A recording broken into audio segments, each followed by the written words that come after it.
It was a trick.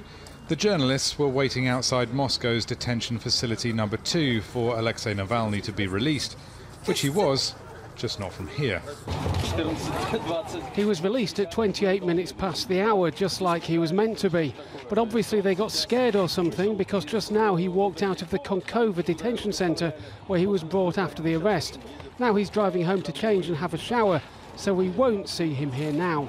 It seems Navalny is a figure authorities don't want to give any more publicity.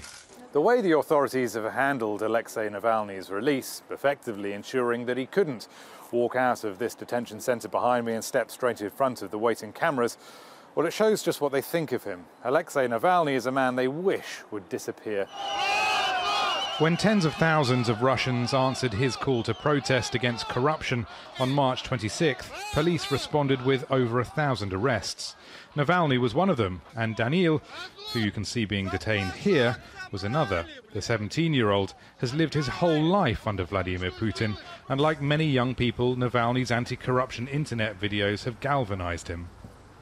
I will explain why young people came. They don't watch TV and Putin's propaganda. They spend more time online and watch the information that is true.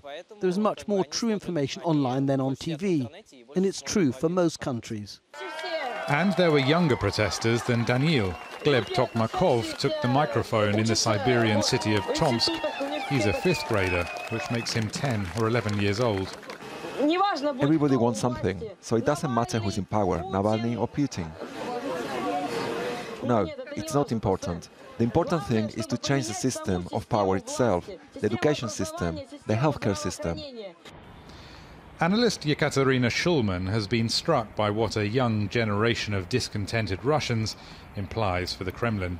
You can't systematically repress or oppose what is seen as demands of the young, because our culture values youth and because Russians highly value their children. So any repressive activity towards this particular strata will meet with very negative social and political effects. And this, to a certain extent, ties the hands of the repressive machine. The Kremlin needs new tactics, and it needs to find them before the 2018 presidential elections. Rory, Challands, Al Jazeera, Moscow.